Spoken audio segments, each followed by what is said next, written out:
Okay, as promised, take a closer look at my new MSX here. Okay, so the MSX is of course a line of computer systems.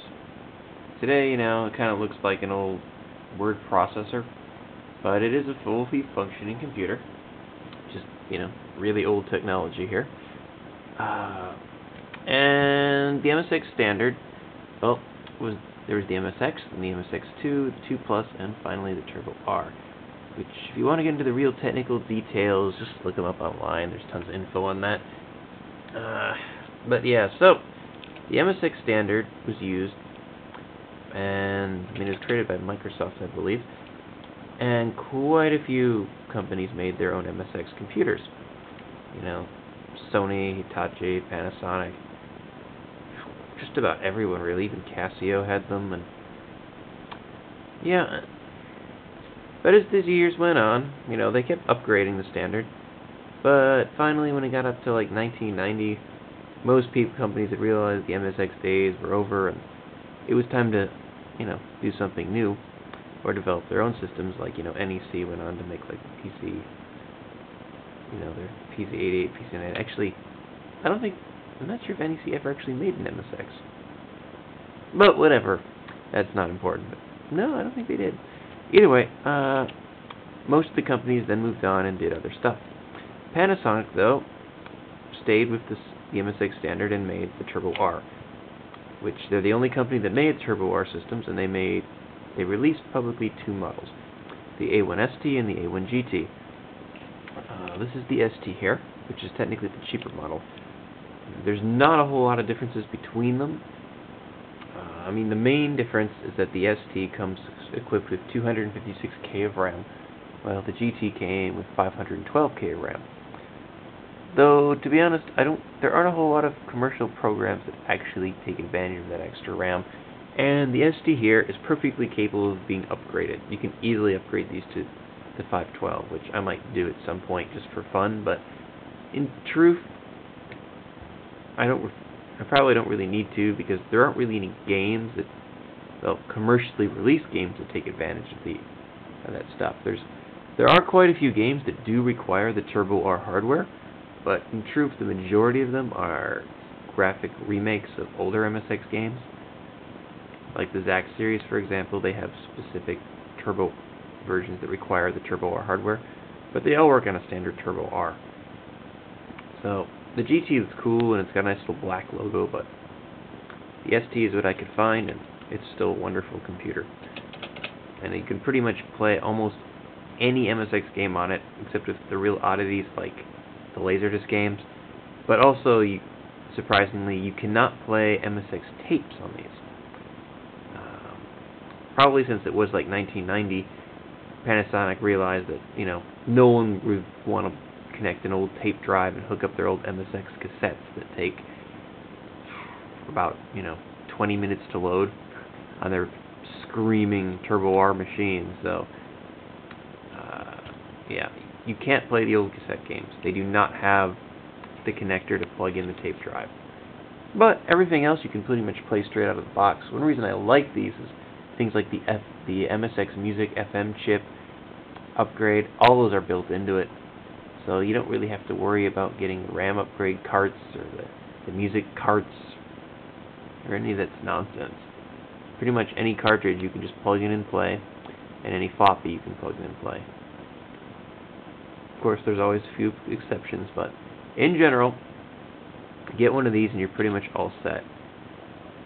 A few games require special things to save, like an SRAM cart, but in general, it's a good solid unit that will play pretty much all the MS games you actually want to play. There are some people out there that love those cassette games, but I don't even have the time to wait 20 minutes for a game to just boot up. It's a pretty nostalgic feeling, though, I'll admit. So, let's take a closer look. So, we just got the logos here, and here we've got the Turbo-R speed slider thing, whatever you want to call it technically, which basically, the Turbo-R uses slightly different architecture, slightly different processor system than the older MSXs. So, if you've got this off, everything just kind of runs at the speed it's meant to run at. If you turn it up, you can kind of raise the speed a little bit, but there are a few games that say they have Turbo-R support and just prefer to using this, because it does speed up some stuff, but truth be told, not so much in general. I mean, you can get some weird effects, like if you put it all the way up on Vampire Killer and hold down, the space bar, he'll whip like auto fire, which doesn't make a whole lot of sense, but still, it's a neat little option that you can play around with, and some games use it, most no. This switch here just enables the internal programs. There's like a word processor and the PCM Music Studio just kind of built into the machine, and if you have the switch on and you boot it up, it'll load that. If it's disabled, it just dumps you into MSX Basic. These also have MSX DOS built into them. And then you've just got, this is just an LED display, you've got like, saying floppies in use, kanji mode, pause button, kana mode, caps lock, power, and then here's actually a microphone. The Turbo-Rs have a built-in microphone, which is kind of neat. And yeah, that's it from the front. Over on this side of the unit here, it's just the power switch. Not really fancy. And of course over here we have controller port 1, controller port 2, and sorry about my crappy camera, and the floppy drive. Which, MSX floppy drives can get quite expensive, so if you ever go for an MSX, I recommend you get one with a working floppy. The belts are fairly easy to change, but you don't want to mess with the external floppies. They're really expensive these days. And then, of course, up here, we've got slots. The Turbo-R is double slots. Slot 1 is a nice little dust cover. Slot 2 is actually horizontal and on the back.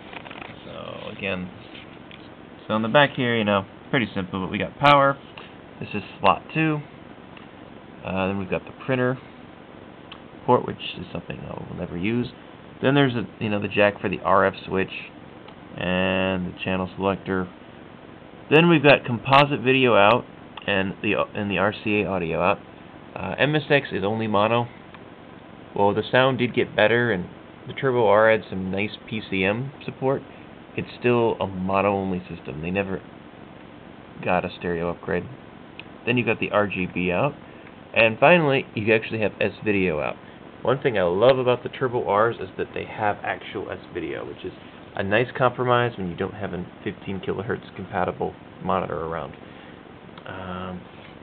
The majority of MSX computers will output in composite and RF and RGB. Some don't even have RGB, but they all kind of vary depending on the company, and they'll use different outputs. Like Panasonic just uses a DIN output, but you can connect any RGB cable you want. I've seen a lot of Sonys that actually have a standard 21-pin input instead, which is kind of nice, but from what I've seen, only the Turbo-Rs have S-Video just built into them, which is very nice to have. Turbo-R. And then on the bottom of the machine, there's a battery compartment, which is for a few AA's, which is used to power the internal SRAM, which it's pretty small, and it's mainly used for the clock and whatnot, but in the GT it's actually bigger, and there are a few games that can use it, but the majority of them require an SRAM cart. But yeah, it does have an internal storage. So, overall, for 1990, it's a pretty good computer. So, alright, here we have, this is the Panasonic Power Pad. This is considered to be one of the better MSX controllers, and I quite like it. It's got good buttons, good D-pad, nice analog turbo selectors. It's also got, the pad is small, but it's got these indentations, these concave ridges at the top on both sides, which makes it pretty comfortable to hold. It's a pretty nice pad. Probably hard to get outside of Japan these days, but yeah, definitely a great MSX controller to get. I also have the XE1 Pro joystick, which this is probably the best MSX joystick you're going to find outside of, doing a custom build thing. This was actually made by Microsoft, which Today they only really make things like the XRGB boxes and various video converters, but back in the day they actually did make full-on joysticks, and they were pretty much the best you could buy back then. And you can see from my hand, they're fairly small, but it is a nice micro switch joystick. And one cool feature that all of their sticks had, as you can see here, you can actually rotate this and switch it between a 4-way or the 8-way gate. So you don't even have to, so you can just simply spin it, and it's not as good as a true arcade, gate, but it still works pretty good, and it is nice to have the option to switch to 4-way mode. Because really, it is a nice, very smooth stick, especially for the really old. MSX had got a lot of old arcade ports of the really old games, like Dig Dug and whatever, and for those kind of games, the 4-way option is awesome. Then you've also got, the 2 buttons, which if you notice, they're sideways. This is a neat feature that Microsoft put in most of their sticks, but yeah, you can actually turn this. So you can pretty much flip them around and reverse the buttons order if you so need to, depending on the game. As well as, you can angle it whichever way feels comfortable to you. But, yeah, you can actually spin the buttons around. And it's a feature that I have not seen on any other company's sticks. Then you've got, your turbo switches to turn them on, or you can have them locked on so they're always on. And then you can adjust the speed of the turbos, and this is the power switch. The one unfortunate thing of at least the MSX version is that it does require 3 AA batteries, because the MSX just doesn't output enough power to run them fully.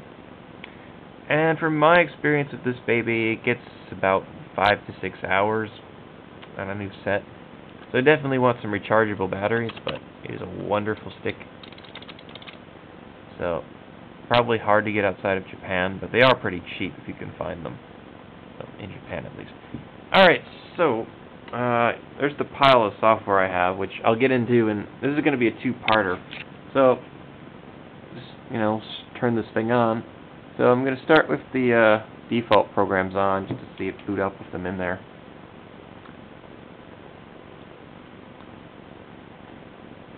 But yeah, I won't be able to fit everything in 2 vids. Part 2, I'm going to kind of take a look at the games and just the boxes and whatnot. Just the generic video. So yeah, this is the internal stuff. Got a word processor lessons, address book, name card maker. Yeah, just pretty stuff. Oh, I forgot to mention, there is also a microphone jack on the back. So if you don't want to use the small internal mic and lean over, you can actually plug in a full-on microphone too. Go PCM. Okay, that's enough. So yeah, if I flick this switch here off and then hit the reset button, it'll just dump me in MSX Basic. Which just looks like Basic. Yay. So, that's the basic hardware shot of my thing. Part 2, I'm just going to take a look at the carts and the floppies, and because it is kind of a neat looking thing if you're not familiar with old PC games from that era, especially ones that never really made it to the US. MSX was fairly popular in Europe, but never released in North America outside of like one really obscure Canadian Yamaha sound unit, but certainly not in the US. Well, alright, that's it for the first part.